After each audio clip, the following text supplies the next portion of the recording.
Bonjour et bienvenue dans Media People. Vous le savez, chaque semaine, je reçois une personnalité qui fait les médias. Cette semaine, l'éducateur le plus connu de France. Bonjour Pascal Sweetens. Bonjour Frédéric. Est-ce que je prononce bien déjà? Très bien, parfait. Bon, je ne vais pas me faire engueuler ça, pour je le vous l'aurais moment. dit sinon. Donc vous étiez sur TF1 avec Pascal le Grand Frère, qui était vraiment une émission culte. Aujourd'hui, vous êtes sur Énergie 12. Je vous propose un petit portrait de Xavier Terrade. Pascal réussira-t-il à leur redonner confiance et foi en l'avenir? Rétablira-t-il l'harmonie au sein du foyer? C'est la question que l'on se pose tous les dimanches soirs à 20h50 sur Énergie 12 dans SOS Ma Famille a besoin d'aide, la nouvelle émission de Pascal Sweetens. Tu balances pas les affaires! Ici, on ne se parle plus ou seulement à coups de provocations, d'insultes et de menaces. Et ça marche. Plus de 700 000 téléspectateurs le soir de son lancement en avril dernier. Son objectif, ramener la paix dans des familles en pleine crise. C'était personne. Parce que toi t'es quelque chose? Ouais, moi je suis Pascal, voilà, je suis moi-même, c'est tout. Fort de son expérience de grand frère pendant 6 ans sur TF1, il continue à utiliser une méthode pour le moins musclée. Pascal va tenter d'aider l'adolescente à expulser la haine qu'elle porte en elle. Vas-y encore, moi aussi je vais mettre des coups dans ton visage, c'est ça que je veux, regarde. Pascal sera-t-il en mesure d'accomplir cette mission? Renouer les liens d'un couple au bord de la séparation. Avec l'aide d'experts psychologues pour venir à bout des conflits les plus compliqués, il les emmène dans un bootcamp, l'occasion de scènes parfois spectaculaires. Ça va Pascal? Ouais, ça va bien. Tu te sens bien pour lui? Ouais, franchement, tu peux le faire ou pas? Ouais. Ok. Ouais. 2, 3, Revenir. Yes.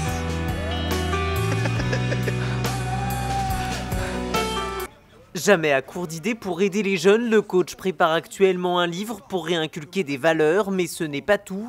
Il est aussi attiré par la scène, on pourrait bientôt le retrouver au théâtre. Alors Pascal, quelle est la prochaine étape?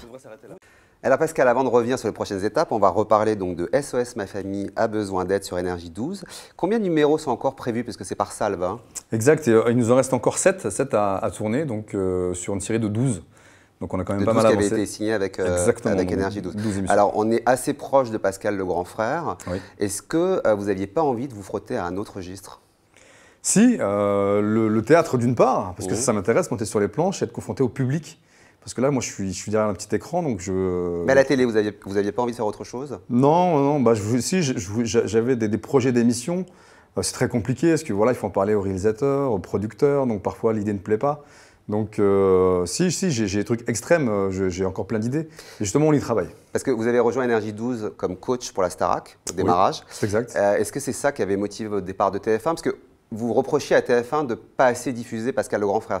Voilà, c'est exactement ça. C'est pas que je me sentais mal là-bas, c'est que de 6 émissions, on est arrivé à 3 émissions, 3 diffusions. Et je leur avais demandé de ne pas signer un contrat d'exclusivité, ce qui a été refusé, donc on ne s'est pas entendu sur le contrat, d'une part. Et je voulais 6 émissions et un prime. Et le prime n'a pas été accepté non plus. Financièrement, c'est plus intéressant d'être sur Énergie 12 ou TF1? Ah, pas du tout. Pas du tout? Pas du tout. J'ai pris une claque, voilà, parce que j'ai divisé mon salaire par 3. C'est-à-dire, du coup? Bah, je ne vais pas donner de chiffres, hein, mais voilà. Bah, imaginez si je gagne 1 200 €, vous divisez par 3.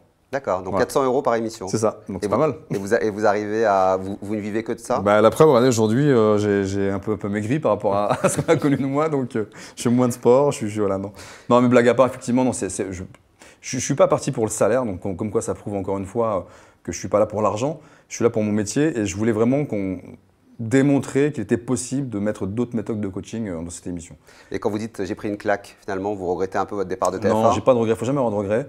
Je ne suis pas parti en froid avec TF1, donc, et je ne leur en veux pas, bien au contraire, c'est moi qui suis parti. Hein. Et surtout, moi je les remercie parce que si j'en suis là, c'est aussi grâce à eux, il ne faut pas l'oublier, donc il ne faut pas cracher dans la soupe. Alors Énergie 12, sur laquelle vous êtes aujourd'hui, il y a des nouveaux patrons qui sont arrivés et qui ont annoncé qu'ils avaient mis plus de 30 millions d'euros de programme à la poubelle parce qu'ils veulent changer la grille. Est-ce que ça vous fait peur? Non, ça ne me fait pas peur parce que je sais que je suis, je ne vais pas dire le chouchou, mais je suis très apprécié sur la chaîne. Et ce qu'ils veulent, effectivement, c'est des émissions comme la mienne, donc, où on parle d'éducation, on parle de valeurs, et on parle de dépassement de soi, et ça les intéresse beaucoup. Donc vous allez rester sur Énergie 12? Ah, pour le moment, oui. Il n'est pas question que je parte. Là, vous avez une exclue ou pas, du coup? Ou vous pouvez travailler sur d'autres chaînes? Non, j'ai une exclue. Vous savez, on a toujours une exclue sur une chaîne. Donc aujourd'hui, j'appartiens... Enfin, j'appartiens pas à Énergie 12, moi j'appartiens à la Concepteria, donc Julien Courbet, qui est mon patron. Donc c'est mon producteur. Donc moi, c'est avec lui vous avez l'exclusivité? Exactement. Donc vous ne pouvez pas travailler avec un autre producteur? Pour l'instant, non. Est-ce que vous aimeriez arriver sur D8? Où est Julien Courbet maintenant? Oui, ça me plairait bien, justement, on y pense donc. Ah d'accord. donc c'est Non, dans les mais tuyaux. voilà, non, je blague en disant ça. Non, déjà, le plus important, c'est s'installer sur la chaîne, déjà, ça c'est important. Ensuite, on verra. Puis, si les propositions arrivent, on en parle, on discute, voilà, rien n'est fermé en tout cas. Et une proposition de chroniqueur dans Un touche pas à mon poste, ça vous plairait? Ouais, ça me plairait bien, ouais. Ça me plairait D'accord, bien. donc ça vous êtes Maintenant, candidat. est-ce que j'en ai les compétences? Je sais pas, donc est-ce que c'est pas simple? C'est un exercice qui est différent de celui que je fais aujourd'hui, mais ça me plairait bien. Bon, écoutez, nous en tout cas, on est ravis de vous avoir ici. On voulait Merci. vous connaître un peu mieux. C'est la séquence diaporama. Alors Pascal, on commence par votre formation, parce que vous avez derrière une vraie formation. Vous n'êtes pas arrivé là par Oh là hasard. oui. Est-ce que vous rêviez de la télé depuis longtemps? Pas du tout. Est-ce qu'aujourd'hui vous êtes piqué par le virus de la télé? Euh, Ça vous manquerait si jamais vous J'essaie en de me faisiez protéger en réalité, j'essaie de me protéger. C'est que j'ai quand même un métier avant tout. Je n'utilise pas la télé pour faire mon métier, je fais l'inverse. Je fais mon métier à la télé. Donc l'avantage, c'est que moi j'ai un métier. Même si demain ça s'arrête, je peux travailler. plus? Mais ça a du bon la notoriété quand même. Ah, ça a du bon et du mauvais. Il y Parce a des que choses agréables. il y a des choses agréables, effectivement. Le fait d'être reconnu dans son travail, déjà, ça c'est important. Ça me permet d'avoir plus confiance en soi. Mais il y a un côté tranquillité qu'on a perdu. Donc ça, par contre, parfois, c'est très embêtant. Alors, autre photo, c'est Julien Courbet. Donc, c'est votre producteur. On en parlait il y a quelques instants. Vous êtes en exclusivité avec la Conceptaria. Mais vous avez aussi des projets théâtre, notamment, et livres. Est-ce que vous pouvez nous en dire un peu plus? Alors, livre, oui, parce que j'avais déjà écrit un premier bouquin. Une autobiographie, on en parlera tout à l'heure. Exactement. Et là, je voulais faire la suite. Donc, ça se finissait par 25 conseils. Donc, je voulais développer ces 25 conseils. Et surtout, je voulais parler de choses d'actualité sur l'éducation et l'instruction. Donc, des choses qui, moi, me paraissent importantes. Et je crois que je vais appuyer sur des boutons qui vont peut-être faire mal. Donc, ce sera surtout des témoignages, en fait. Ce seront des Ce sont des témoignages. témoignages par rapport à l'autobiographie. Donc, il y aura qui des était profs, plus, profs des écoles. Les gens me parleront un petit peu de ce qu'ils vivent de l'intérieur. Et le théâtre? Alors, le théâtre, ça fait 3 ans que j'y pense. Et j'ai rencontré quelqu'un, effectivement, qui m'a mis un petit peu le pied à l'étrier. Donc, c'est très difficile parce que c'est un exercice que je ne connais pas du tout. Il faut apprendre un texte par cœur, il faut jouer. Je ne sais pas jouer. Donc, j'apprends. Donc, j'espère être prêt d'ici quelques mois. Mais il y a déjà des projets d'une pièce précise ou... Bien sûr, c'est écrit déjà, bien sûr. Ah, d'ailleurs, Oui, c'est la écrit, pièce est d'accord. écrite. Mais ça Donc, sera quoi, un one-man show ou... Ouais, non, on sera 3 sur scène. Donc, je serai Et les pas deux seul. autres, c'est qui? Ah, c'est 2 personnes que je ne peux pas citer pour l'instant parce qu'elles ne veulent pas. Donc, c'est 2 Des femmes. spécialistes? Ah, des femmes. Ouais, Enfin, et il y a déjà une comédienne. Il y a déjà une comédienne. Alors, on en parlait, votre autobiographie à l'instant. Est-ce qu'elle a été finalement thérapeutique? Parce que quand on se raconte comme ça... Un petit peu, oui, un petit peu, parce que ça m'a permis aussi de régler quelques problèmes que j'avais avec mon papa à l'époque, parce qu'il n'est plus là aujourd'hui. Et ça m'a fait du bien. Ça m'a fait du bien de parler de ma jeunesse. Ça m'a rappelé des souvenirs. Il y a des choses qui m'ont relativement marqué, des choses que j'ai vues aussi qui m'ont marqué, ce que j'ai subi, des humiliations, etc. Donc en famille. Donc voilà, c'est des choses qui vous renforcent quelque part, qui vous rassurent quand on voit le parcours aujourd'hui. Donc je me dis, j'ai eu raison de le faire. Par certains membres de ma famille, c'était mal perçu. Ça s'est bien vendu? On l'a bien vendu, ouais. Bon, ça c'est bien déjà. Ouais. Votre remplaçant, puisqu'il y a eu une suite à Pascal le grand frère, vous n'avez pas été très tendre avec lui dans les médias, pourquoi? Ça Parce vous a que- énervé ou pas qu'on vous remplace déjà? Non, déjà ce qui m'a déçu, c'était de se dire qu'on était capable de remplacer quelqu'un qui est déjà là, en plus par le même prénom et avec le même titre d'émission. Donc je pense que l'erreur, elle est là déjà d'une part. Et j'aime pas être comparé, j'aime pas être cloné, tout simplement. Et je crois que c'est légitime. Maintenant, ça me gêne pas qu'il y ait d'autres personnes qui puissent faire ce genre Et en d'émission. plus, ça s'est planté, donc c'est pas mal. Voilà, après j'y suis pour rien, mais c'était leur choix, donc après j'assume. Bon Pascal, c'est l'heure de jouer ensemble, c'est le pile ou face.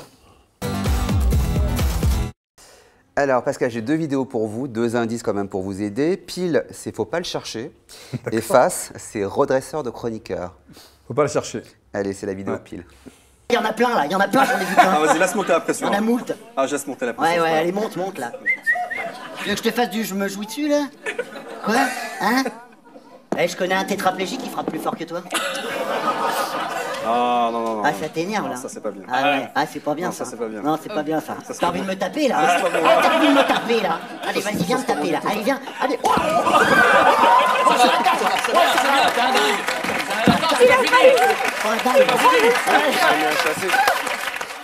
Bon, on est dans le cadre d'une émission un peu spéciale, mais est-ce que lors de vos tournages, ça vous est déjà arrivé de perdre le contrôle? Alors, qu'est-ce qu'on entend par perdre le contrôle? Être violent physiquement, jamais. Être violent verbalement, oui, c'est déjà arrivé, je l'avoue. Et ça, je reste humain, donc à un moment donné, voilà, quand il y a des choses qui m'agacent, je le dis haut et fort. Mais du coup, d'un point de vue plus psychologique, c'est-à-dire qu'on n'a jamais été obligé de couper au montage puisque vous aviez perdu les rênes, quoi. Non, jamais, c'est Ça, jamais c'est jamais arrivé. arrivé. Jusqu'à maintenant. Et j'espère que ça va continuer. Bon, Pascal, vous avez l'habitude de dire les choses. Oui. Nous aussi, ça tombe bien, c'est l'heure des questions vaches. Alors Pascal, en participant à votre émission ou à d'autres du même type, les gens exposent leur vie à des côtés très, très, très intimes. Est-ce que vous pensez qu'ils sont toujours conscients de ce qu'ils font? Alors, je pense que oui. Je pense que oui. Je crois qu'on est conscient de ce qu'on fait, de ce qu'on dit, caméra ou pas. Je crois que les gens sont comme ça en fait, ils restent eux-mêmes. C'est assez étonnant parfois. Mais est-ce qu'ils n'acceptent pas l'émission parce qu'ils sont au bord du gouffre et qu'ils ne voient plus d'autres solutions et que finalement on ne vient pas un peu chercher leur vulnérabilité et tirer un peu sur une corde, un peu tirer sur l'ambulance? Ils sont déjà dans la détresse en fait, ils ont tout essayé, ils se disent peut-être que la télévision c'est le dernier recours. Est-ce que c'est un dernier recours d'ailleurs? J'ai l'impression, parce qu'après la télévision il y a quoi? Il n'y a plus rien, j'ai l'impression. Mais ça c'est grave quand même de penser ça Ouais, sur la société. c'est grave, bien sûr. J'ai toujours dit d'utiliser la télévision pour résoudre ces problèmes. En plus, les montrer à la France entière, c'est quelque chose qui est compliqué, puis il faut le gérer derrière. Vous restez en contact avec eux, vous leur expliquez un peu l'après-caméra? Il y a l'après-caméra qui dure à peu près 6 mois. Donc ça, avec vous ou avec moi un... toujours, et avec l'équipe. J'ai demandé moi à l'équipe de gérer également, parce que je ne peux pas appeler tout le monde à un moment donné. Donc l'équipe aussi appelle les familles. Est-ce qu'il y a des gens après qui deviennent complètement hors de contrôle, qui vous appellent sans cesse, qui font appel à vous sans cesse? Pour l'instant, ce n'est jamais arrivé encore, Dieu merci. Et du coup, le suivi derrière fait que vous voyez combien de pourcentage de réussite, si on peut... 90%. 90%, Oui, ce qui est déjà énorme. 90% de réussite. Bon, ben, merci en tout cas Merci pour cette franchise. Tout de suite, c'est le moment de Ma Télé et moi. J'espère que vous regardez un peu la télé. Je regarde la télé, oui. Bon, ben, c'est tout de suite Ma Télé et moi. C'est Pascal dans Ma Télé et moi. Alors Pascal, à l'heure de l'Access, il y a un combat qui fait rage, c'est entre les animateurs des talk-shows. Le Grand Journal, c'est à vous et Touche pas à mon poste. Vous, personnellement, en tant que téléspectateur, lequel aimez-vous? Touche pas à mon poste. Le Alors, 8. Ah oui. Et quel est votre chroniqueur préféré? Je ne sais pas si je dois parler de lui. C'est Julien Courbet? Il y a Julien, bien sûr, et effectivement, mon patron, j'adore patron, parce que c'est quelqu'un qui a beaucoup d'humour en plus. Bon, je vais mettre Cyril de côté parce que lui, c'est plus l'animateur. Christophe Carrière, parce qu'en fait, il m'aime pas. Ah bon? Il m'aime pas sur les émissions, mais en dehors des émissions, il m'aime bien. Donc voilà, donc je parle de lui. Donc lui, j'aime bien. Et Nora? Et Nora dit beaucoup de bien de moi, donc ouais, j'apprécie cette personne, effectivement. Ça va pas la rééduquer de temps en temps? Ah, des fois, il faut l'écouter le soir à sa radio, là, un peu vulgaire. Un peu vulgaire, Attention, bon. Quel programme vous ne manquez jamais en tant que téléspectateur? Celui-ci, d'une part, dès que je peux. Et puis, j'aime bien sur une autre chaîne, RMC Découverte.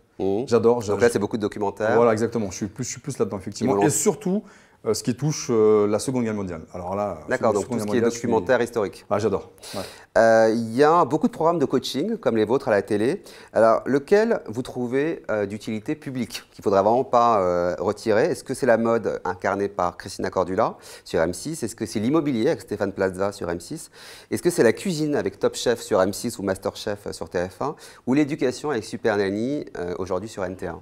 Alors, j'aime particulièrement Stéphane Plaza, mais vous n'avez pas parlé de Cauchemar en cuisine. Non, Cauchemar en cuisine, c'est vrai. Donc, j'aime bien Philippe, parce qu'il est un peu comme moi. Donc, Philippe Etchebest. Ouais, exactement. Donc, j'adore cette personne et donc je partirai plus sur Cauchemar en cuisine. Et donc, pour vous, ça, c'est indispensable pour… C'est pas indispensable, c'est nécessaire. On trouve ça pas mal et c'est vrai que c'est bien de savoir bien manger. La ferme célébrité pourrait revenir, on en parle. Est-ce que vous pourriez participer en tant que candidat? Est-ce que ça vous amuserait? Tout dépend de la chaîne. C'est-à-dire si c'est une chaîne genre TF1, vous y allez? Moi, personnellement, ça ne me dérangerait pas, mais est-ce que la chaîne m'inviterait? Je ne suis pas certain. À ce moment-là, ça serait peut-être l'occasion de renouer avec TF1. Mais je ne suis pas en froid avec eux, hein, au contraire. Quel est votre animateur préféré? Cyril Hanouna. Bon, à l'inverse, qui vous fait zapper? Celui qui me ferait zapper, Stéphane Bern. Animatrice préférée, cette fois-ci? Animatrice préférée, ce serait… J'aime bien Valérie Damido. Valérie Damido. Parce que oui, elle tenait une émission, voilà, et voilà, j'aime bien, c'est un bon. Vous auriez envie qu'elle vous relook la maison? Ouais, pourquoi pas, ouais. Bon Pascal, un grand merci d'avoir été avec nous pour cette première fois dans Media People. Je le rappelle, on vous retrouve le dimanche dans SOS Famille a besoin d'aide sur Énergie 12 et bientôt un livre qui pourra sortir donc au mois de juin. J'espère en juin, si tout va bien. Vous avez déjà commencé, vous cherchez un éditeur, donc voilà, s'ils nous entendent, ils peuvent vous appeler. À très bientôt et tout de suite, évidemment, l'info continue sur Non-Stop People. Exactement.